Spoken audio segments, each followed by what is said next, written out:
Good morning to all. Welcome to Learners Academy. Good Good morning. morning, sir. Good morning. sir. So from today onwards, we are going to start our revision session. Those students who were there in the chapter, they will revise their chapter, and those students who were not there, they must be somewhere else. कहीं ना कहीं तो पढ़ाई होगा. ऐसा तो कोई student नहीं होगा कि सर पहली बार पढ़ रहे हैं. और अगर है ऐसा स्टूडेंट तो भैया उसकी हालत बड़ी खंबीर है, वो अलग से आके मुझे मिले, मैं उसको बताऊंगा क्या करना है. ठीक है. बाकी मेरे हिसाब से शायद ऐसा कोई स्टूडेंट होगा. बाकी सारे स्टूडेंट्स ने मेरे पास नहीं पढ़ा तो कहीं ना कहीं तो पढ़ा है. तो सबके लिए एक तरीके से रिवीजन सीरीज है. रिवीजन सीरीज में डोंट एक्सपेक्ट कि we can explore each and everything. एक एक वर्ड खोल के बताऊंगा, वो पॉसिबल नहीं है. रिवीजन की तरह चलता है, थोड़ा फास्ट फॉरवर्ड में चलता है. मैं फिर से कह रहा हूं, किसी को कोई डाउट से आप कभी भी आके पूछ सकते हो. टाइम शेड्यूल करके आप कभी भी आके पूछ सकते हो. ठीक है. और रिवीजन कहीं भी जाओगे ऐसा ही चलेगा. आप सोचो किसी दूसरे टीचर के पास जाओगे और वो पूरा एक महीने में खोल के मैथ्स पढ़ा देगा, तो वो भगवान ही होगा. फिर वो नहीं पढ़ा सकता, वो कोई भी नहीं पढ़ा सकता है ना. वो भी ऐसे ही पढ़ाएगा जैसे हम पढ़ा रहे हैं. ठीक है. और डाउट्स के लिए मैं मना ही नहीं कर रहा हूं.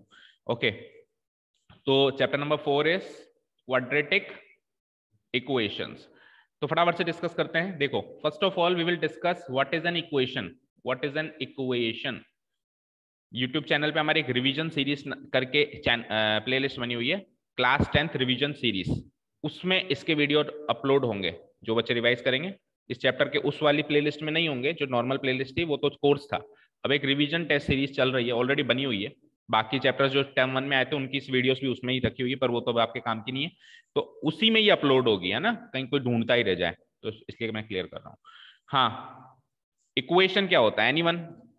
Anyone of you, equation, what is an equation? Sir, जिनके बीच में इक्वल साइन लगा होता है. जब दो पॉलिनोमियल्स के बीच में इक्वल साइन लगा हुआ हो, दैट इज एन इक्वेशन. देखो, एक पॉलिनोमियल मैंने यहां लिख दिया एनीथिंग एक्स स्क्वायर प्लस 2. एक पॉलिनोमियल मैंने यहां लिख दिया anything x to the power plus x cube minus 6. ये एक पॉलिनोमियल है कि नहीं है? पॉलिनोमियल पढ़ के आए हो ना. ये एक पॉलिनोमियल है कि नहीं है? इसके बीच में लगा दो इक्वल साइन. तो when we equate two polynomials, it completely becomes an equation. ये पूरी चीज इक्वेशन है. ये पूरी चीज इक्वेशन है जिसमें एलएचएस वाला कोई पार्ट आरएचएस वाले पार्ट से इक्वेट हो रहा हो, that is an equation. Clear है सभी को? अगर मैं सिंपली लिख दूं x plus 3, that is not an equation. That is not an equation. ये क्या है? ये एक सिंपली पॉलिनोमियल है. क्या है ये? सिंपली एक पॉलिनोमियल है. ये इक्वेशन नहीं है. इक्वेशन में जब अपन 1 2 3 4 स्टेप्स लिखते हैं तो अपन यहाँ पे इंप्लाइज का साइन लगाते हैं. क्या साइन लगाते हैं? इंप्लाइज का साइन लगाते हैं. जब एक इक्वेशन से दूसरा पार्ट फिर सॉल्व करते करते नीचे आते हैं तो लेफ्ट साइड में क्या लगाते हैं? इंप्लाइज का साइन. और पॉलिनोमियल होता है तो हम इक्वल टू का साइन लगाते हैं. पॉलिनोमियल होता है तो हम किसका साइन लगाते हैं? उसको जब सॉल्यूशन करते हैं तो इक्वल टू का साइन लगाते हैं. ये साइंस भी कई बच्चे गलत लगाते हैं, उसके भी मार्क्स करते हैं बोर्ड में, आपको बताते हैं. इक्वेशन से पहले इंप्लाइज का साइन, और सिंपली कोई पॉलिनोमियल हो या कोई सॉल्यूशन कर रहे हैं तो उससे पहले इक्वल टू का साइन लगता है. फाइन, क्लियर है.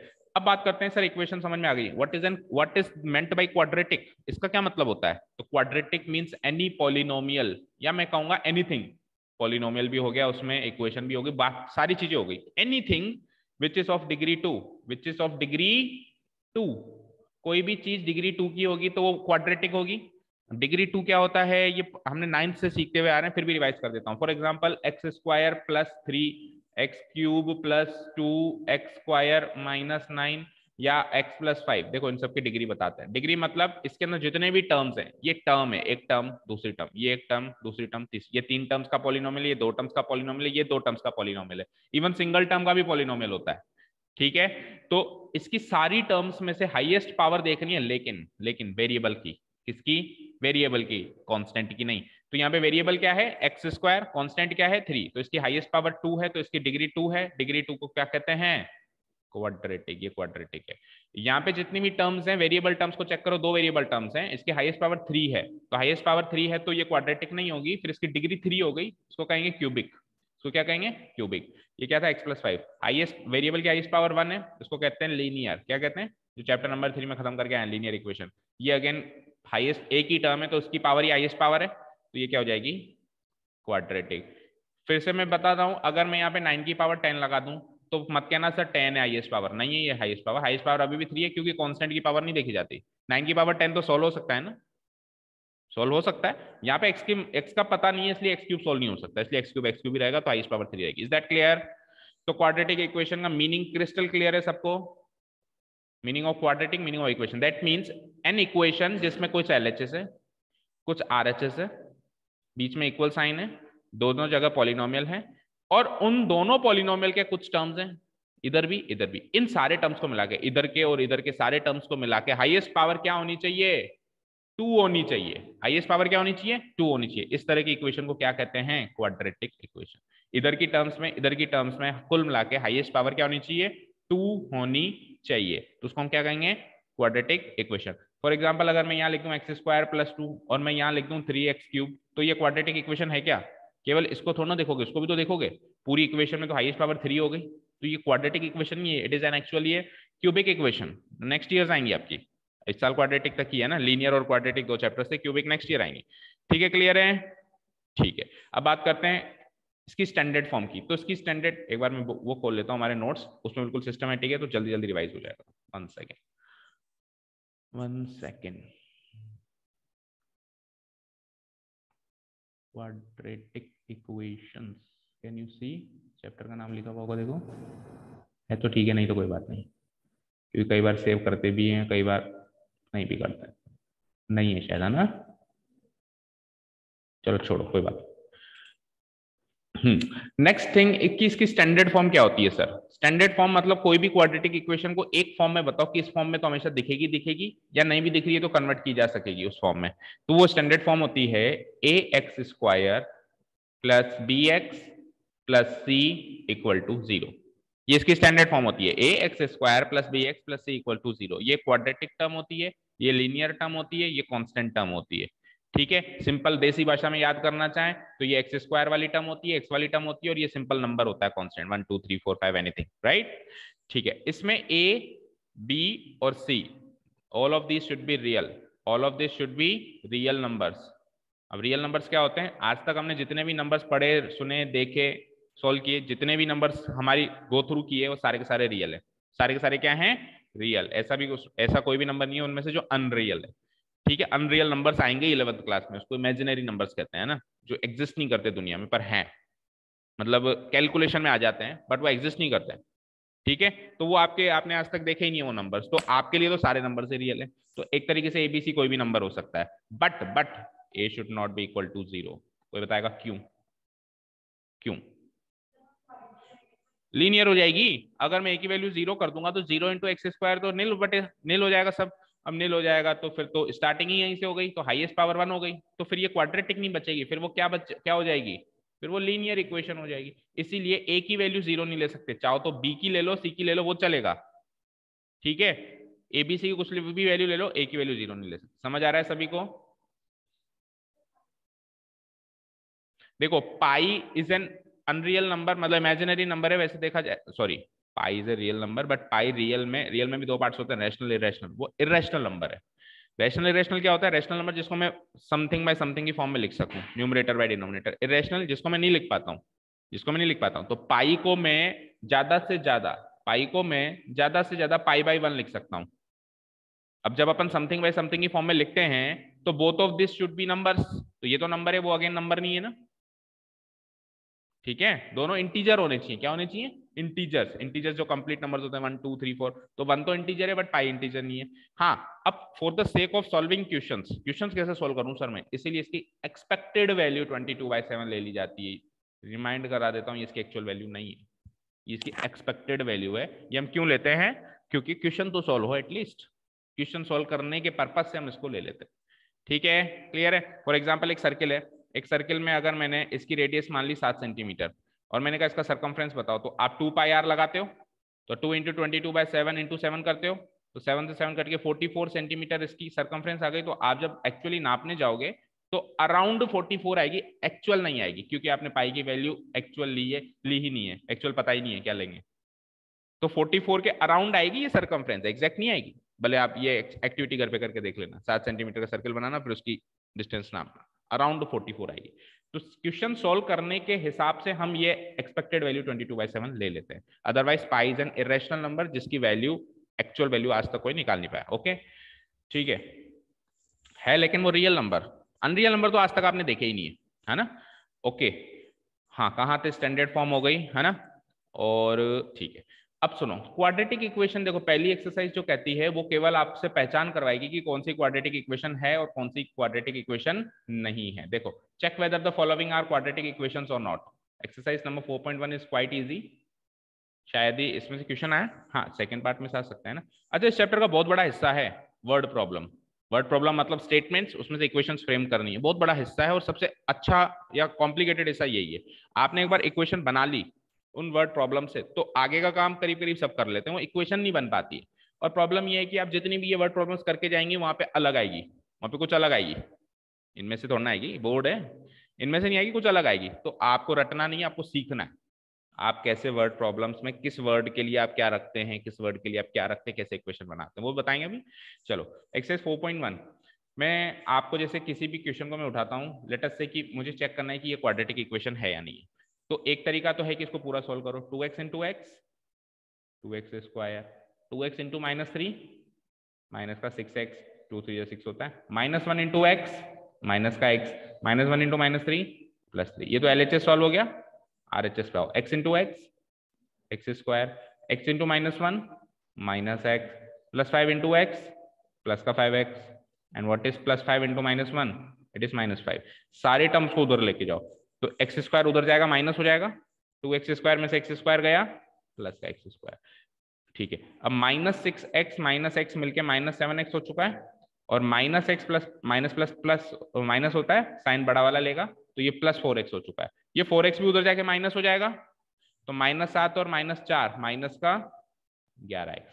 अच्छा, -5 उधर जाके +5 हो जाएगा, ये तो पता है ना। When we transform terms from LHS to RHS, their operation becomes reversed, exact reverse operation हो जाता है, plus minus minus plus, divide multiply multiply divide, square होगा तो स्क्वायर रूट हो जाएगा, स्क्वायर रूट होगा तो स्क्वायर हो जाएगा। ठीक है, ओके। तो -5 इधर जाके +5, 5 और 3 8, अब उधर कुछ नहीं रहा, प्लस का है ना, वहां कुछ नहीं रहा, तो वहां क्या हो जाएगा 0। तो दैट इज एन, ये स्टैंडर्ड फॉर्म बन गई। स्टैंडर्ड फॉर्म में अगर मैं इसको कंपेयर करूं ax square plus bx plus c से, तो a की वैल्यू क्या आ गई 1, एक्स स्क्वायर के नीचे कुछ नहीं लगा हुआ, a की वैल्यू क्या आ गई 1, b की वैल्यू क्या आ गई माइनस का 11, और c की वैल्यू क्या आ गई 8। तो जो ABC है तीनों रियल नंबर्स हैं, है ना, तीनों रियल नंबर्स, और a की वैल्यू 0 नहीं होनी चाहिए, तो नहीं है, तो इसने सारी क्राइटेरिया फुलफिल कर दिए, तो मैं कह दूंगा कि यस, टू क्वाड्रेटिक इक्वेशन है, it is an quadratic equation. तो ये तरीका चेक करने का। अब ये तो है पूरा प्रोसेस, अब एग्जाम में वेटेज पे डिपेंड करेगा। जैसे मान लो 1 नंबर का क्वेश्चन आया तो इसे पूरा सॉल्व करके बताना है, फिर कंपेयर करना है स्टैंडर्ड फॉर्म से, ax square plus bx plus c से, वहां से ABC की वैल्यूज निकालनी है। ABC की वैल्यू अगर रियल आ रही है और a की वैल्यू 0 नहीं आ रही है, तब तक वो क्वाड्रेटिक इक्वेशन है। इसमें कुछ भी ब्रेक हो जाए, जैसे ABC की वैल्यू रियल ना आए, बट वो आपके केस में तो होगा ही नहीं, सारे रियल आएंगी, बट जनरली बता रहा हूँ कि कुछ भी चीज ब्रेक होती है, जैसे ABC की वैल्यू रियल ना आए या रियल आने के बाद a की वैल्यू 0 आ जाए, कुछ भी चीज ब्रेक होती है, तो वहीं पे वो क्रॉस हो जाएगा कि भैया आप क्वाड्रेटिक इक्वेशन नहीं हो। Clear? Is that clear to all of you? हाँ। अब मैं कहूं कि सर डायरेक्टली थोड़ा जल्दी करना चाहें तो आप केवल फोकस करो एक्स स्क्वायर वाली टर्म पे, और आप डायरेक्ट भी कर सकते हो। कैसे? जैसे कोई भी एक और क्वेश्चन उठा लूं, जैसे कि मैंने ये वाला क्वेश्चन उठा लिया, इसमें एक्स स्क्वायर वाली टर्म क्या है, इधर LHS में एक्स स्क्वायर। आप केवल एक्स स्क्वायर की टर्म्स को सॉल्व करो। मान लो मल्टीपल चॉइस है या इस तरह का क्वेश्चन है, इसमें सॉल्व करना जरूरी नहीं है, मेंटल कैलकुलेशन करनी है। जल्दी से कैसे करेंगे?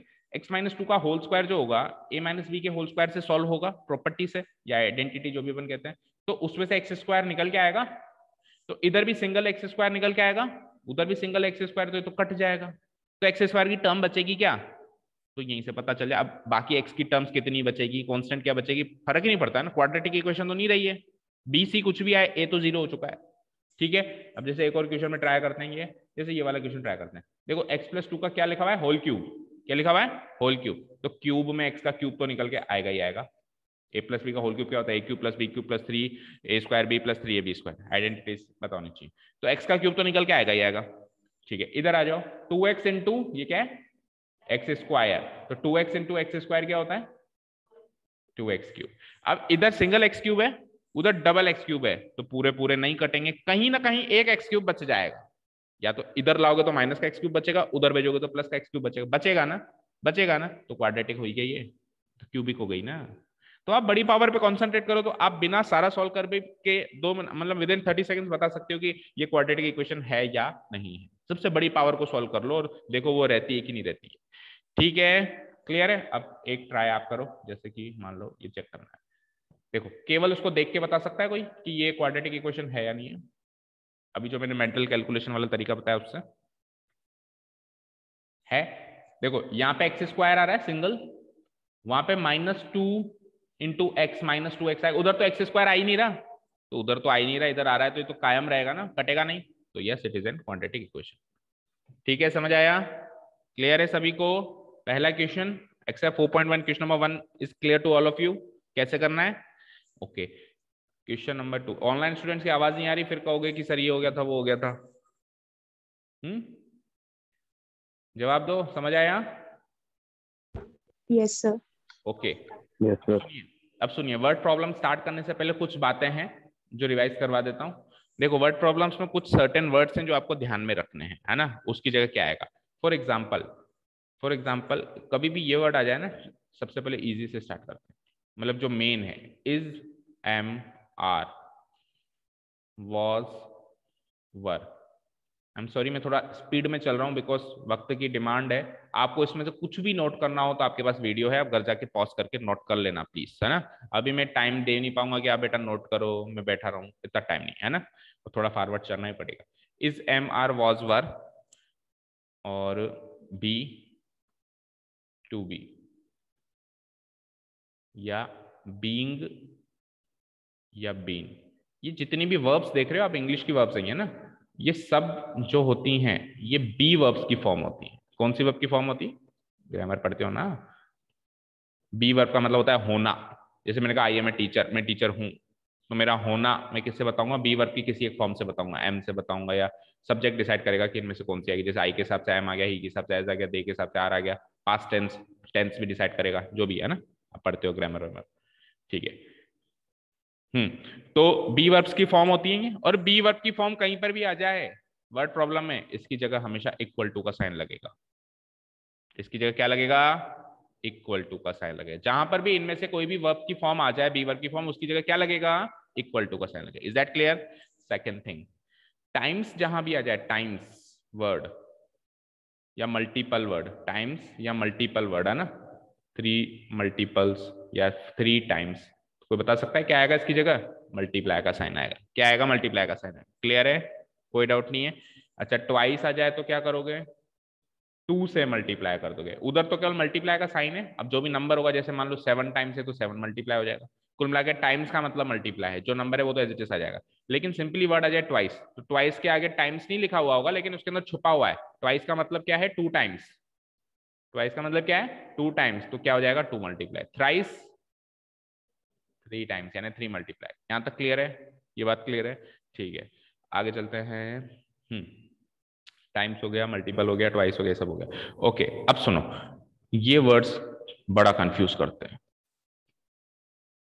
मोर देन या लेस देन। अब मोर देन के साथ ही जोड़ लो, जैसे ग्रेटर देन, लार्जर देन, एक ही बात है, more than, greater than, larger than. Less than के साथ जोड़ दो स्मॉलर देन, ठीक है, ये सारे वर्ड्स, मतलब कम होना ज्यादा होना। तो मोर देन के लिए हम प्लस लगाते हैं, लेस देन के लिए हम माइनस लगाते हैं, वो तो सब जानते हैं, बट फिर भी पता नहीं क्यों गलत होता है क्वेश्चन। पता है क्यों होता है गलत? एक खास बात सुनना, जहां पर भी देन वर्ड आ जाए ना, देन, THAN, देन, तो देन के पिछले वाला और देन के अगले वाला टर्म अपनी पोजीशन एक्सचेंज कर देते हैं। देन के आगे वाला टर्म इधर लिखा जाता है, देन के पीछे वाला टर्म इधर लिखा जाता है। अब एक एग्जांपल देता हूं, leave the meeting and join again. Meeting खत्म होने वाली है, बीच में बात कटेगी, मजा नहीं आएगा।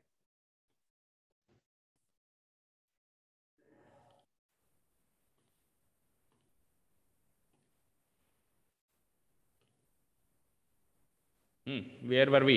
देखो देन के बाद वाली और देन के पहले वाली चीजें जो होती हैं वो शिफ्ट हो जाती हैं, अपनी अपनी पोजीशन बिल्कुल एक्सचेंज कर लेती है। अब एक एग्जांपल लेते हैं इस चीज का। सर ये कैसे हुआ, समझ नहीं आया। देखो मैंने कहा x is 5 more than y, ठीक है, x is 5 more than y। आपने लगाया x इस जो है, अभी अभी बी वर्ब की फॉर्म थी, इक्वल टू लगेगा इसकी जगह। अभी बताया था ना, is am are was were to be be, इसकी जगह क्या लगेगा? इक्वल टू 5 की जगह 5। देखो बिल्कुल वर्ड टू वर्ड बनती है इक्वेशन, कोई दिक्कत नहीं है। मोर देन की जगह हम क्या करते हैं? प्लस लगा देते हैं, अभी लगाया मैंने, और y की जगह y। क्या ये सही होगा क्या? ये स्लाइटली गलत होगा। मोर देन के पहले और मोर देन के बाद वाले चीजें अपने स्थान को बदल देती हैं। तो एक्चुअली ये 5+y की जगह y+5 होगा। तो करेक्ट फॉर्म ऑफ इक्वेशन ये है। अब आप कहोगे सर इसमें उसमें फर्क नहीं है, लेकिन 5 में y जोड़ो या y में 5 जोड़ो एक ही बात है। बट सोचो अगर ये माइनस होता तो फर्क होता, अगर ये माइनस होता तो फर्क होता। लेट्स से अगर यहाँ पे ये मोर देन की जगह लेस देन है तो अब बड़ा फर्क आएगा। अगर मैं लेस देन की जगह यहाँ पे माइनस लगा दूं तो मुझे बताओ कौन सा केस सही है, 5 - y सही है या y-5 सही है? y-5 सही है। 5 से y कम नहीं है, y से 5 कम है, तो y-5 होगा। ठीक है, तो अब हम ऐसे याद रखें कि मोर देन के केस में तो सर फर्क नहीं पड़ता, आप चाहे से एक्सचेंज करो या मत करो, और लेस देन के केस में फर्क पड़ता है इसलिए आप एक्सचेंज कर दिया करो। तो ये दो अलग अलग बातें होंगी, इनको याद रखना मुश्किल होगा। तो इससे अच्छा हम एक ही बात याद रखें, मोर देन हो या लेस देन हम तो चेंज करेंगे ही करेंगे। तो चेंज करने के बाद मोर देन वाला भी गलत नहीं हुआ, लेस देन वाला भी। याद रहेंगी चीजें, मोर देन हो या लेस देन, हम मोर देन के पहले वाली टर्म को बाद में लिखेंगे, मोर देन के बाद वाली टर्म को पहले लिखेंगे, और मोर देन के लिए प्लस लगा देंगे और लेस देन के लिए माइनस लगा देंगे। ये बन गई आपकी इक्वेशन। कहीं कोई दिक्कत? ये मैंने इससे फ्रेम की है। ठीक है, तो क्लियर है मोर देन लेस देन। ठीक है, और कुछ मुझे इतना खास याद नहीं आ रहा, अगर अभी वर्ड प्रॉब्लम सॉल्व करेंगे कुछ आ जाएगा तो मैं बताता हूँ। तो सीधे चलते हैं वर्ड प्रॉब्लम एक आध सॉल्व करते हैं। मतलब सॉल्व क्या करना है, पहले क्वेश्चन में तो आपको केवल रिप्रेजेंट करना है। इन प्रॉब्लम्स को आपको क्वाड्रेटिक इक्वेशन बना के बताना है, ax² + bx + c = 0 की फॉर्म में बना के बताना है। ठीक है, क्लियर है? ठीक है, अच्छा इस चैप्टर में एक ही इक्वेशन बनेगी। पिछला चैप्टर जो था लीनियर इक्वेशन, उसमें दो इक्वेशन बन रही थी क्योंकि चैप्टर का नाम था पेयर ऑफ लीनियर इक्वेशंस, तो वहां दो बन रही थी। यहाँ पे जो भी नॉलेज पढ़नी है उससे पढ़ के सब कुछ एकत्रित करके एक इक्वेशन बनेगी, याद रखना। कोई भी ये मत सोचना कि सर एक तो बना ली दूसरी नहीं बन रही, दूसरी बनानी नहीं है। क्वाड्रेटिक इक्वेशन अपने आप में सफिशिएंट है, एक ही काफी है एक्स की वैल्यू निकालने के लिए। इसको सॉल्व कैसे करते हैं वो अगली एक्सरसाइज से सीखेंगे। 3 मेथड्स हैं। अभी इस एक्सरसाइज में केवल रिप्रेजेंट कैसे करते हैं, है ना। हालांकि रिप्रेजेंट का क्वेश्चन नहीं आएगा, क्वेश्चन तो सॉल्व का ही आएगा, बट स्टेप बाय स्टेप चल रहे हैं ना। तो देखो कैसे, द एरिया ऑफ, ध्यान से देखना जिनको रिप्रेजेंटेशन में दिक्कत है, और कोई भी डाउट हो ना यही पूछना। The area of a rectangular plot is 528 metre square. मैं एक रफ फिगर बनाता हूं। मैंने देखा कि यार एरिया 528 है, ये लेंथ होती है, ये ब्रेड्थ होती है, लेंथ इंटू ब्रेड्थ कितनी है। अब इतनी सी बात तो क्या समझ में आ गई होगी कि एरिया 528 है यानी लेंथ इंटू ब्रेड्थ क्या है। कई बार तो बहुत इजी स्टेटमेंट होता है, उसमें कुछ सोचना ही नहीं होता। ठीक है, okay. The length of the plot, अब इस स्टेटमेंट को जो भी मैंने टेक्निक बताई ना उससे सॉल्व करो। यहां तक तो वैसे भी सॉल्व कर लोगे, मैं टेक्निक नहीं भी बताता तो भी सॉल्व कर लेते कि लेंथ इंटू भी 528 है। अब क्योंकि हमारी इक्वेशंस जो होती हैं वो क्या होती हैं, एक्स और वाई में होती हैं, तो मैं एल इंटू बी नहीं लूंगा, अभी मैं इनको एक्स और वाई में कन्वर्ट करूंगा। क्या करूंगा? कन्वर्ट करूंगा। तो एक केस तो गया, ये केसेस तो दो ही देगा आपको, पर इक्वेशन एक बनानी। ये इस केस से तो ये सॉल्व हो गया। दूसरा केस सुनो, length of the plot in metres, इसको इग्नोर करो, इसके आगे का पढ़ो। The length of the plot is 1 more than twice its breadth। ठीक है, अब सुनो ध्यान से, एक चीज को x माननी पड़ेगी क्योंकि l और b में हम इक्वेशंस नहीं लिखते हैं, हम x में इक्वेशंस लिखते हैं। तो अब ये भी इसमें बड़ा कंफ्यूजन होता है कि x किसको माने। तो हमेशा जिसका जिक्र बाद में हो उसको x मानना चाहिए। जिसका जिक्र बाद में हो, जैसे लेंथ और ब्रेड्थ दो डायमेंशन है ना, तो किसका जिक्र बाद में वो चेक करो। तो पहले स्टेटमेंट में तो दोनों का ही जिक्र नहीं हुआ, तो यहां से तो क्लियर नहीं है। दूसरे स्टेटमेंट में पढ़ो, पहले जिक्र किसका हो गया। ठीक है, एक अप्रोच ये। दूसरी अप्रोच ये कि देन के बाद वाली चीज को हमेशा एक्स मानते हैं। ये दो अप्रोच माइंड में रखना, तो उससे क्लियर हो जाएगा कि हम किसको एक्स मानेंगे। अच्छा, इसका जिक्र भी बाद में हुआ है, उस अप्रोच को देखे में किसका जिक्र बाद में हुआ है, तो इसका जिक्र बाद में हुआ है तो भी एक्स यही है, और देन के बाद भी आ रहा है तो भी एक्स यही है। कुल मिला के ब्रेड्थ क्या मानी जाएगी, एक्स मानी जाएगी। ब्रेड्थ क्या मानी जाएगी, एक्स। मैं यहाँ पे लिख दूंगा let the breadth of the rectangular plot जो भी है वो मान लूंगा मैं एक्स। कोई दिक्कत? तो उस हिसाब से ये इक्वेशन कैसे बन जाएगी। लेंथ का भी पता नहीं है मुझे, लेंथ का पता नहीं है, एल को एल ही रहने दो, लेकिन ब्रेड्थ तो पता है क्या है, एक्स इक्वल टू 520। यहां तक कोई दिक्कत? कोई दिक्कत यहां तक? नो। ठीक है, अब सुनो, अब सेकेंड इक्वेशन पढ़ना ध्यान से। क्या कह रहा है, लेंथ क्या कह रहा है, लेंथ का कुछ पता नहीं है तो एल ही लिख दूं, ऑफ द प्लॉट। ठीक है, length of the plot L हो गई, इसको इग्नोर किया। आगे क्या दिखा, इसकी जगह क्या लगाते हैं, इज इक्वल टू, फिर क्या है 1, 1 को तो 1 ही लिखेंगे, फिर क्या है मोर देन की जगह फिर क्या है, ट्वाइस। ट्वाइस का मतलब अभी भी बताया था, टू मल्टीप्लाई ब्रेथ। अरे ब्रेथ तो एक्स ले ली मैंने, ठीक है, करीब करीब सेम है, लेकिन थोड़ी सी गलती यह है कि मोर देन के अगल बगल की चीजों को चेंज करना पड़ेगा।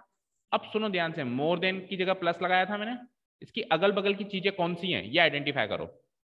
अगल बगल की चीजें कौन सी हैं इसकी, वन और टू है या वन और टू एक्स है, वन और टू एक्स। ध्यान से सुनना, इक्वेशन के अंदर मल्टीप्लाई से टर्म अलग अलग नहीं होती, प्लस या माइनस साइन से टर्म अलग अलग होती है। ये एक टर्म है और ये पूरी एक टर्म है। मल्टीप्लाई साइन से ऐसा नहीं हो गया कि ये अलग टर्म है ये अलग टर्म है, तो पूरी एक ही टर्म है। मल्टीप्लाई या डिवाइड के साइन से कभी भी टर्म डिफरेंशिएट या सेपरेट नहीं होती। सेपरेट किससे होती है, प्लस या माइनस साइन से। तो मैंने तो ये कहा था कि मोर देन के अगल बगल की टर्म्स को एक्सचेंज करना है, तो पूरी टर्म एक्सचेंज करना है। कहीं टू को मत कर देना, सारा कबाड़ा हो जाएगा। कोई ऐसे मत लिख देना 2 + 1 × x, सारा कबाड़ा हो जाएगा, सारा का सारा कबाड़ा हो जाएगा। फिर तो इसी फॉर्म में लिख लो, वो बढ़िया है क्योंकि प्लस में तो वैसे भी फर्क नहीं पड़ रहा था एक्सचेंज करेंगे नहीं करे, ठीक है ना। तो अधूरा ज्ञान मतलब पूरा लेना ना। तो यहां से क्या हो गया, L = 2x को पहले लिख दूं +1। तो ब्रेथ तो मैंने x मानी थी, ये लो लेंथ भी x की फॉर्म में आ गई, दोनों x की फॉर्म में आ गई, दोनों x की फॉर्म में आ गई। दोनों को इधर पुटअप कर दो ना। क्या था, लेंथ इंटू ब्रेथ बराबर 528 था। लेंथ क्या ही x की फॉर्म में, 2x + 1, और दो टर्म्स हो जाए तो ब्रैकेट लगा दिया करो, मल्टीप्लाइड बाय ब्रेथ क्या थी x की फॉर्म में, x ही थी, इक्वल टू 528। इसको सॉल्व करो, 2x × x 2x² और 1 × x प्लस का x, 528 को इधर बुला लो, माइनस का 528 = 0। ये रिप्रेजेंटेशन हो गया आपका क्वाड्रेटिक इक्वेशन फॉर्म में। अब सॉल्व करना तो वैसे भी अगले एक्सरसाइज से सीख रहे हैं, अभी केवल रिप्रेजेंट करना सीख रहे हैं। Is there any doubt in this particular question? समझ आया सभी को? हाँ बताओ, बोलो रिया। इसकी लेंथ को x और ब्रेड्थ को नहीं मान सकते, क्यों? क्योंकि लेंथ और ब्रेड्थ में एक कनेक्शन है जो दिया हुआ है। देखो लेंथ और ब्रेड्थ में एरिया में फर्क नहीं आएगा। आप कहना चाहते हो सर एरिया तो लेंथ इंटू ब्रेड्थ और ब्रेड्थ इंटू लेंथ एक ही होगी, बट हमको सारी कंडीशन फुलफिल करनी है। एरिया को भी फुलफिल करना है कि एरिया इतना आना चाहिए, और इस कंडीशन को भी फुलफिल करना है कि लेंथ जो है ब्रेड्थ के दुगने से एक ज्यादा है। अगर अपन उल्टा कर देंगे तो ब्रेड्थ जो है लेंथ के दुगने से एक ज्यादा हो जाएगी, उल्टा हो जाएगा ना। कुल मिलाकर लेंथ बड़ी है, देखो लेंथ जो है ब्रेड्थ के दुगने से एक ज्यादा होगी तो लेंथ बड़ी होगी ब्रेड्थ से। अगर मैं उल्टा कर दूंगा ना तो ब्रेड्थ बड़ी हो जाएगी, और इस वाली कंडीशन को हम तोड़ देंगे। हमको इसके स्टेटमेंट की हर एक कंडीशन को फुलफिल करना पड़ेगा, तो इसीलिए नहीं कर सकते, ठीक है। कभी कभी होता है कि हम कर पाते हैं, अगर सारी कंडीशन फुलफिल हो रही होती तो मैं कर देता, कोई प्रॉब्लम नहीं, ठीक है, क्लियर है। अभी मैं इसको उल्टा कर भी दूं, मान लो इसको इधर कर भी दूं, तो भी इक्वेशन तो ये बनेगी, इक्वेशन तो यही बनेगी, बट जो सॉल्यूशन के अंदर हम लिख के आएंगे कि लेंथ ये ब्रेड्थ है, तो उसको मार्क्स काटेगा, क्योंकि हमने ब्रेड्थ को बड़ी कर दी। हमको लेंथ को बड़ी करनी है, ब्रेड्थ को छोटी करनी है, ठीक है। क्लियर है? क्लियर है अभी? और कोई डाउट? ठीक है। क्वेश्चन नंबर 2 का सेकंड पार्ट देखो। अब देखो ध्यान से पढ़ना, product of 2 consecutive positive integers. पहले तो ये बताओ कॉन्सेक्यूटिव का मतलब क्या होता है? लगातार, वेरी गुड, बिना गैप के। पॉजिटिव सब समझते होंगे। इंटीजर्स का मतलब क्या होता है? ये भी मैंने से जिक्र किया भी था थोड़ी देर पहले। इंटीजर्स का मतलब क्या होता है? Complete numbers, very good. और मैं हमेशा कहता हूं कि कभी कभी क्या होता है, इंग्लिश मीडियम स्कूल में पढ़ते हैं, बहुत अच्छी बात है, बट कभी कभी किसी वर्ड का हिंदी वर्ड याद रखने से उसका मतलब जिंदगी भर याद हो जाता है। तो इंटीजर का अगर आप हिंदी वर्ड याद रखो ना तो इसका मतलब याद हो जाएगा। इंटीजर का हिंदी वर्ड क्या होता है, मतलब हिंदी में इसको किस नाम से पुकारते हैं? याद है किसी को? बताया था मैंने, पूर्णांक। क्या बोलते हैं इसको? पूर्णांक। और पूर्णांक का जब मैं संधि विच्छेद करता हूं तो इट बिकम्स पूर्ण प्लस अंक, ऐसा अंक जो पूर्ण है, जैसे कि 1 2 3। मैंने कहा 1.2 पूरा ही नहीं है, तो इंटीजर नहीं है। मैंने कहा 3.7 तू पूरा नहीं है, तू भी इंटीजर नहीं है। मैंने कहा 1/2 तू भी पूरा नहीं है। मैंने कहा 2/1 बिल्कुल पूरा है, क्योंकि सॉल्व करके 2 हो जाएगा। समझ में आ रही बात? मैंने कहा √2 नहीं है पूरा, इसकी वैल्यू 1.414 होती है। पूरा कहां है तू? या तो 1 हो या 2 हो, बीच का मत रहे, वो है पूर्णांक, वो है इंटीजर। समझ में आई? तो इंटीजर का हिंदी वर्ड याद रख लो पूर्णांक, उससे उसका मतलब हमेशा जिंदगी भर याद रहेगा, ठीक है। ओके, तो इंटीजर लेने हैं। इंटीजर मतलब 1 2 3 4 5 6। अच्छा, इंटीजर नेगेटिव भी होते हैं, -1 -2 -3, ये भी पूरे ही नंबर है। अधूरे का मतलब है डेसिमल पॉइंट नहीं आना चाहिए ना, है तो पूरे। ओके, तो इंटीजर नेगेटिव भी होते हैं, पॉजिटिव भी होते हैं, बट उसने क्या कहा, पॉजिटिव लेना भैया, नेगेटिव मत लेना। उसने क्या कहा, पॉजिटिव लेना, नेगेटिव मत लेना, ठीक है, नहीं लेंगे। और उसने फिर ये भी कहा कि लगातार लेना, जैसे 3 लिया तो फिर 4 लेना, 7 लिया तो फिर 8 लेना, 10 लिया तो फिर 11 लेना, और उन दोनों का प्रोडक्ट कर देना, प्रोडक्ट मतलब गुणा कर देना, और आंसर क्या आना चाहिए, 306। अब ये छोटा मोटा नंबर होता है कि दो पॉजिटिव कॉन्सेक्यूटिव इंटीजर्स का प्रोडक्ट 6 है, तो कॉमन सेंस से बता देते 2 गुना 3 6 बता देते, मैं कहता 12 है, आप कॉमन सेंस से बता दे 3 इंटू 4 12, मैं कहा 20 है, आप कहते थे 4 इंटू 5, बट उसने बढ़ा दे दिया 306। तो कॉमन सेंस तो नहीं चलेगा, अब कुछ ना कुछ कैलकुलेशन चलेगा, क्वाड्रेटिक इक्वेशन को यूज करना पड़ेगा, ठीक है। चलो मुझे एक चीज बताओ, अगर मैंने पॉजिटिव इंटीजर 3 ले लिया तो अगला क्या लेना पड़ेगा, 2 लेने ना मुझे, 2 पॉजिटिव इंटीजर्स लेने, तो 4 लेना पड़ेगा। 3 ले लिया तो क्या लेना पड़ेगा, 4। मैंने बताओ रिया 10 लिया तो क्या लोगे अगला, 11। अगर मैंने 15 लिया तो क्या लोगे अगला, 16। तो अगर मैंने x लिया तो अगला क्या लोगे, x प्लस 1। 3 से 4, 10 से 11, 15 16, तो x से x प्लस 1 नहीं होगा, प्लस वन ही तो हो रहा है, 3 प्लस 1 10 प्लस 1 15 प्लस 1। तो अगर मैंने पहला इंटीजर x ले लिया तो दूसरा इंटीजर x प्लस 1, या फिर यूं कहूं मैंने दूसरा इंटीजर अगर x ले लिया तो पहला इंटीजर x माइनस 1, दोनों ले सकते हो। यहाँ पे दो जो अज्यूम किया जाएगा नंबर्स को, या तो x और x प्लस 1 या x और x माइनस 1, क्योंकि ये भी लगातार है और वो भी लगातार है, कोई सा भी केस ले सकते हो, दोनों से आंसर सेम आएगा। तो हम सीधा ही केस ले लेते हैं कि हम मान लेते हैं कि भैया पहला इंटीजर तो है x और दूसरा इंटीजर है क्या, x प्लस 1। अब इन दोनों का करना है प्रोडक्ट, और प्रोडक्ट को लगाना है 306, और सीधे सीधे क्वाड्रेटिक इक्वेशन बन जाएगी, दैट मींस x गुणा x प्लस 1। दो टर्म्स हो जाए तो ब्रैकेट लगा दिया करो, उससे कैलकुलेशन में मिस्टेक नहीं होती। 306 x इंटू एक्स, एक्स बन जा भाई 5 बन जा 5, तो x बन जा x बराबर 306। 306 को इधर लिया है, 306 को इधर लिया है, तो माइनस का 306, दैट इज इक्वल टू 0, खत्म। अब सॉल्व करना तो वैसे भी अगले साल नहीं, सॉरी अगले एक्सरसाइज में सीखेंगे, ठीक है, क्लियर। रिप्रेजेंटेशन समझ में आ रहा है अच्छे से। थर्ड क्वेश्चन, एज प्रॉब्लम एक तो आएगी आएगी और बड़ी इंटरेस्टिंग होती है। एज प्रॉब्लम में कुछ बातें याद रखनी है, दो इंसानों की एज में जो डिफरेंस है वो हमेशा सेम रहता है। जैसे अभी का आपके पापा और आपकी एज में आज जो डिफरेंस होगा, मान लो 15 साल 20 साल, नहीं ज्यादा ही होगा 20 साल तो कम से कम होता ही है, 20 22 साल 25 साल, तो वो डिफरेंस हमेशा इतना ही रहेगा। मान लो 25 साल का डिफरेंस है, तो 5 साल के बाद क्या डिफरेंस 30 साल का हो जाएगा क्या, नहीं, हाँ उतना ही रहेगा। भाई आप बड़े हो तो पापा थोड़ा ना रुके हुए कि बेटा मैं रुका हुआ तू आजा मेरे बराबर, है ना, और पापा बढ़ रहे हैं तो आप थोड़ा ना रुके हुए, एज डिफरेंस बराबर रहता है। आइए, ठीक है, age difference always remains constant, ठीक है। जैसे आप में और मेरी एज में मान लो लेटेस्ट से लगभग 15 साल का डिफरेंस तो होगा ही सही, 15 साल का डिफरेंस है, तो 5 साल के बाद भी वो 15 साल का ही डिफरेंस होगा, ठीक है, क्लियर है। लेकिन जो टाइम्स होता है, गुना होता है, वो हमेशा कम होता जाता है जैसे जैसे टाइम निकलता है। फॉर एग्जाम्पल एग्जाम्पल लेता हूँ, मान लो कोई आदमी है उसकी एज है 8 साल और एक दूसरा आदमी उसकी एज है 4 साल, अभी ये इसका 2 गुना है, अभी ये इसका 2 गुना है। मुझे बताओ 8 साल के बाद क्या होगा, या 4 साल के बाद क्या होगा, 4 साल के बाद ये कितने साल का हो जाएगा, 12 साल। 4 साल के बाद ये कितने साल का हो जाएगा, क्या अभी भी ये इसका 2 गुना है क्या, नहीं है। अब इसका नंबर ऑफ टाइम्स देखूं तो 12 डिवाइडेड बाई 8, जैसे 8 डिवाइडेड बाई 4 किया तो 2 टाइम्स आ गया था, 12 डिवाइडेड बाई 8 करोगे तो इट विल बी 3/2, 3/2 यानी कि 1.5, 1.5 गुना ही रह गया। तो देखो नंबर ऑफ टाइम्स कम हुआ है, कम हुआ है, लेकिन डिफरेंस आज भी 4 का ही है। 8 और 4 का डिफरेंस 4, 12 और 8 का डिफरेंस कांस्टेंट रहता है, लेकिन नंबर ऑफ टाइम्स जो होते हैं वो कम होता जाता है। जैसे 2 से 1.5 आ गया, कुछ सालों के बाद वो 1.4 टाइम्स रह जाएगा, कुछ सालों के बाद वो 1.3 टाइम्स रह जाएगा, कुछ सालों के बाद वो 1.2 टाइम्स रह जाएगा, कुछ सालों के बाद वो 1.1 टाइम्स रह जाएगा, और कुछ सालों के बाद वो 1 कभी नहीं बन सकता। 1 का मतलब है बराबर होना, 1 का मतलब है बराबर होना। तो ये 1.1 से फिर और छोटा 1.01 हो सकता है, उससे और छोटा 1.001 हो सकता है, उससे छोटा और 1.0001 हो सकता है, लेकिन कभी भी ये 1 नहीं हो सकता।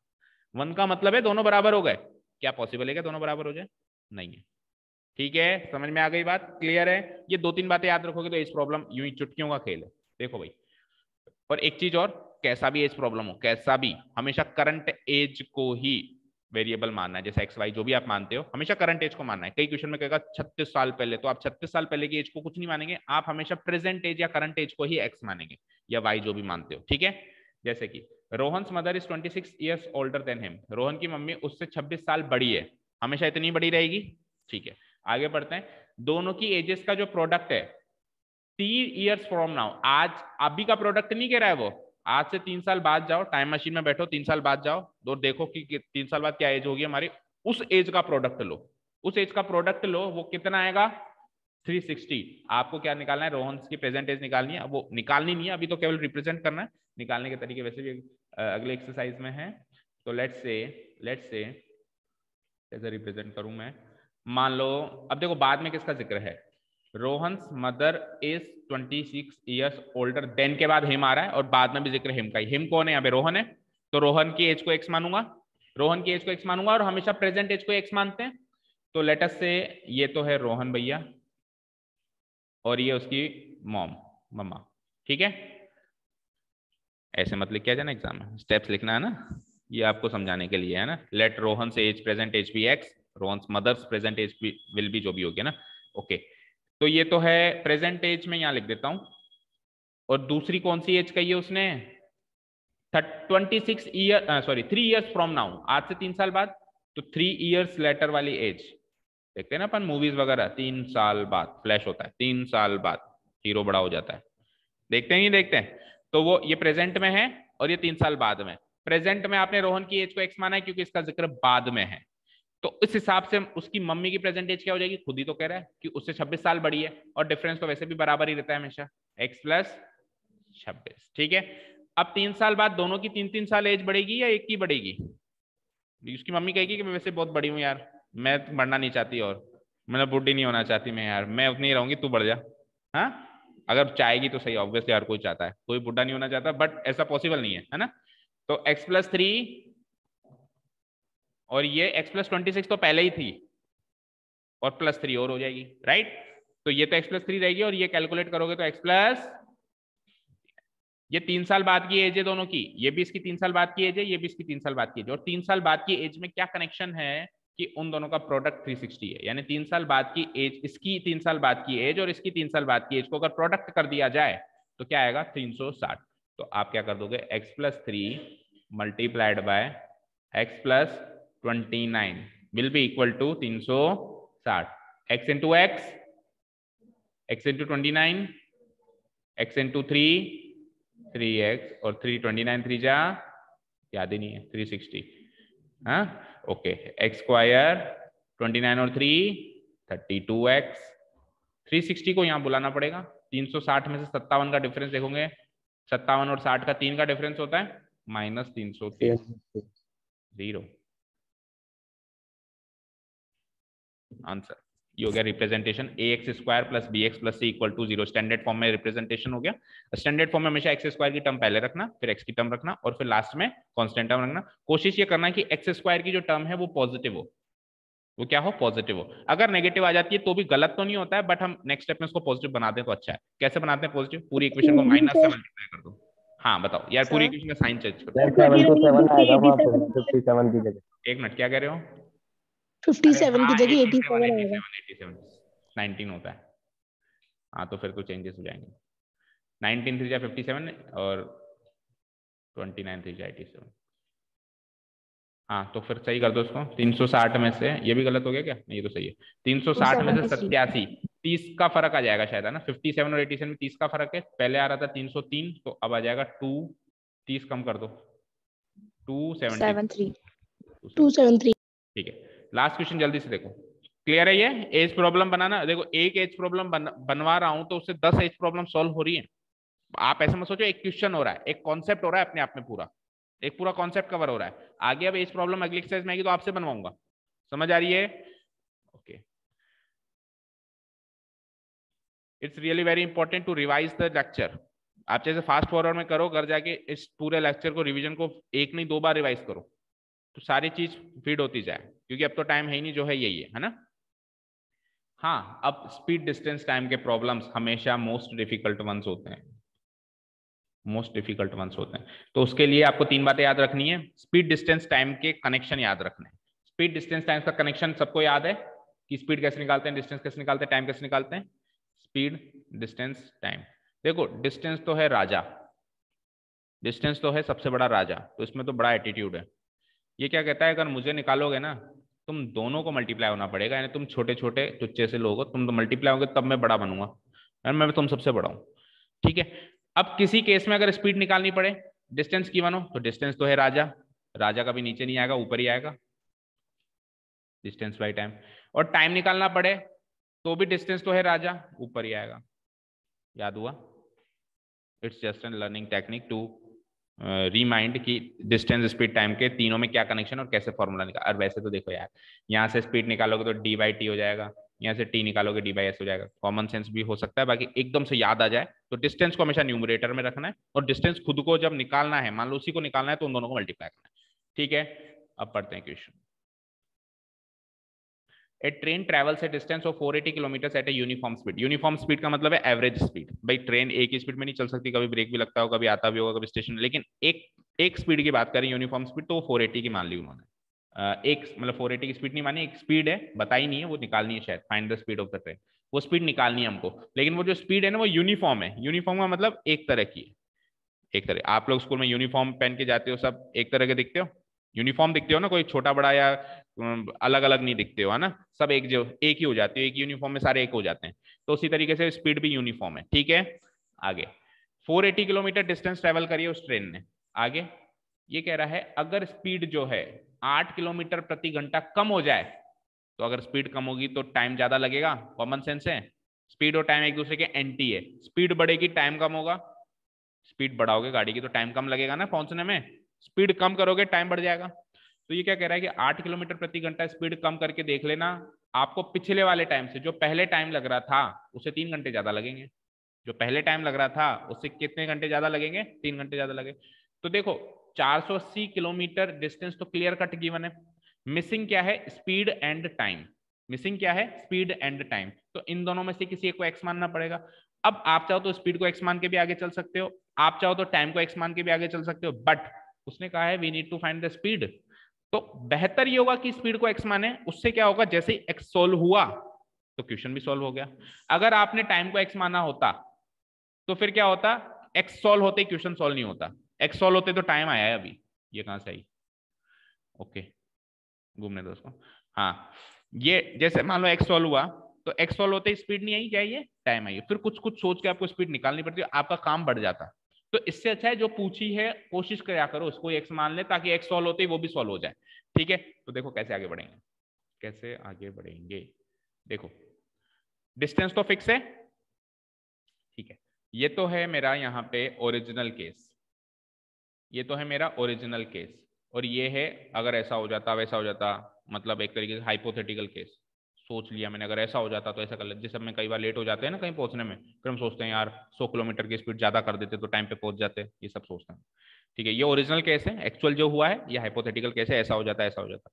ये डिस्टेंस कॉमन है दोनों में, ओरिजिनल केस में भी डिस्टेंस 480 ट्रेवल करी है आपने, और हाइपोथेटिकल केस में भी आपने स्पीड तो डिस्टेंस तो उतनी ही कवर करी है। ठीक है, ठीक है, आपने स्पीड मानी है कुछ ना कुछ, तो आप ओरिजिनल केस की स्पीड मान लो x किलोमीटर प्रति घंटा। भाई आप दो केस थे, स्पीड और टाइम में से कोई एक मान सकते थे, आपने स्पीड मान ली, तो ऐसा करने से टाइम कितना लगेगा, फॉर्मूले से पता लगाओ, डिस्टेंस बाई स्पीड होता है, तो 480 बाई एक्स आवर्स, यानी ओरिजिनली आपको इतने घंटे लगे, ओरिजिनली आपको इतने घंटे लगे। हाइपोथेटिकली चलें तो उसने हाइपोथेटिकली स्पीड को बढ़ा दिया कि 8 किलोमीटर प्रति, अच्छा कम कर दिया, लेस कर दिया, स्पीड को उसने कम कर दिया, तो पहले अगर x की स्पीड थी तो अब 8 किलोमीटर प्रति घंटा कम हो जाएगी। भाई पहले मान लो 50 की स्पीड थी तो अब 42 की रह जाएगी, 8 कम हो गई। अब टाइम निकालो, अब टाइम निकालोगे तो वही डिस्टेंस बाई स्पीड, यानी 480 बाय x माइनस 8 आवर्स। अब उसने क्या कहा कि ऐसा करने से अब जो टाइम लगा या लगता, 8 किलोमीटर प्रति घंटा अगर मैं कम कर देता तो अब जो टाइम लगता वो पहले से 3 घंटे ज्यादा लगता। तो ये तो है पहले वाला टाइम, ये है अब वाला टाइम, अब वाला time is 3 hours more than पहले वाला टाइम। तो अब वाले टाइम को लिखो यहां पे, और ये है इज, इसकी जगह इक्वल टू आ जाता है, it is 3 hours more than, 3 hours more than पहले वाला टाइम। अब मोर देन है तो इसको इधर करना पड़ेगा एक बार। तो नेक्स्ट पेज पे चलते हैं, तो ये कैसे सॉल्व होगा, 480 डिवाइडेड बाय x माइनस 8 था ना, तो पहले तो 480 बाई x लिख लो, क्योंकि मोर देन में हम क्या लिखते हैं, पहले इसको फिर इसको, और प्लस 3। अब यहाँ पे देखो, यहाँ पे न्यूमरेटर है x माइनस 8, यहाँ पे है x और यहाँ पर है 1, तो तीनों का एलसीएम क्या आ जाएगा, x माइनस 8 इंटू एक्स, ये एलसीएम आ जाएगा। एलसीएम से सारी टर्म्स को मल्टीप्लाई करो, तो इसको जब मैं इससे मल्टीप्लाई करूंगा तो x माइनस 8 कट जाएगा, क्या बचेगा 480 इंटू एक्स, यानी 480x। सबको करना है, इसको भी करो, तो इधर अब की बार x से x कट जाएगा, 480 इंटू एक्स माइनस 8 बच जाएगा, प्लस 3, इधर तो कुछ नहीं कटेगा, तो ये भी मल्टीप्लाई होगा, वो भी मल्टीप्लाई होगा, यानी 3 into x minus 8 into x. देखो डिनोमिनेटर का सफाया कर दिया हमने, ठीक है। 480x सॉल्व करो, 480 इंटू एक्स, 480x अगेन, और 480 इंटू 8 करेंगे 0, 8 8 64, 6 8 4 32 and 6 38, plus 3 into x, 3x 3x, 3 8 24। देखो ये तो ऐसे सफाया करो, पॉजिटिव पॉजिटिव सेम आ गए, माइनस कर दो, उधर जाके भेजोगे तो माइनस हो जाएगा, 0 हो जाएगा, ठीक है। अब एक्स स्क्वायर नहीं बना, अच्छा अच्छा, आगे x भी है भाई, 3x इंटू एक्स, तो 3x स्क्वायर, और 3 8 24 इंटू एक्स, 24x। मैंने कहा लीनियर कैसे बन गई इसकी बात, ठीक है। तो अब क्या क्या बचा मेरे पास, देखो अब देखो यहाँ पे LHS खत्म हो चुका है, चाहो तो सबको उधर ले जाओ, तो उधर ले जाओगे तो एक प्रॉब्लम हो जाएगी, 3x स्क्वायर उधर माइनस हो जाएगा, तो मैं मान लेता हूं कि 2 ही LHS है और 2 RHS है। भाई मैं अगर x बराबर y लिख सकता हूं तो उल्टा करके y बराबर x नहीं लिख सकता हूं क्या, एक बार के लिए 2 ही LHS है, तो मैं इसी को LHS मान लेता हूँ और RHS इसको 0 मान लेता हूँ। तो इसका मैं रीअरेंजमेंट करता हूँ एक बार, भाई 2 ही LHS है, और मैं रीअरेंजमेंट में एक्स स्क्वायर की टर्म पहले लिखता हूँ, 3x स्क्वायर पहले लिखता हूँ, एक्स वाली टर्म बाद में लिखता हूँ, और प्लस माइनस का संख्या ध्यान रखना, माइनस का 3840, और जो LHS था उसको मैं RHS लिख देता हूँ। तो ये बन गई, ऐसा करने से क्या हुआ, 2 पॉजिटिव ही रहा, और नहीं तो उसको उधर भेजते तो वो नेगेटिव हो जाता, फिर अगले स्टेप में वापस पॉजिटिव करना पड़ता, एक स्टेप बढ़ जाती। यहाँ से 3 कॉमन आ रहा है, साफ साफ दिख रहा है मुझे, कैसे पता चला, देखो चॉइस से तो 3 कट जाएगा, और 3 की डिविजिबिलिटी बचपन में सीखी थी, 8 और 3 11 और 4 15, 15 3 से डिविजिबल है। सम ऑफ ऑल डिजिट्स अगर 3 से डिविजिबल है, किसी भी नंबर के सारे डिजिट्स का सम अगर 3 से डिविजिबल है, तो वो नंबर भी 3 से डिविजिबल होता है। हर चीज काम की होती है जो बचपन में सीखते हैं, है ना। तो 3 और 8 11, 11 और 4 15, 15 3 से डिविजिबल होता है, तो ये पूरा नंबर भी 3 से डिविजिबल होगा, गारंटी है। 3 को कॉमन ले लूँ अगर मैं, तो एक्स स्क्वायर 8x, 3 1 जा 3, 3 2 जा 6, बचा 24, 3 8 जा 24, 0, 0। 3 को उधर भेजेंगे तो 0 डिवाइडेड बाई 3 होकर 0 ही हो जाएगा, तो इसको काट दो, इसको काट दो, answer x square minus 8x minus 1280 equal to 0। This is the final equation of the final question. तो एक्सरसाइज 4.1 रिवीजन कंप्लीट, क्लियर सभी को, इसी स्पीड से सारे करने पड़ेंगे, एंड सॉरी फॉर दैट, ठीक है। डाउट हो आप कभी भी पूछ सकते हो, बेझिझक होके, बिल्कुल अपना हक समझ के, ठीक है। क्लियर है सभी को बच्चों को, ठीक है, बोलो ऑनलाइन स्टूडेंट, ठीक है। तो इस तरीके से हम चलेंगे तो कर लेंगे टाइम पे रिवीजन, इस स्पीड में ही चलना पड़ेगा, प्रोवाइडेड आज तो हमने फिर थोड़ा सा लेक्चर में भी टाइम निकाल लिया, नहीं तो एक एक्सरसाइज और कर लेते हैं ना। चलिए ठीक है, तो thank you so much for listening to us, have a nice day, keep learning and bye. Tomorrow we will start solution of quadratic equation, 3 methods बताएंगे।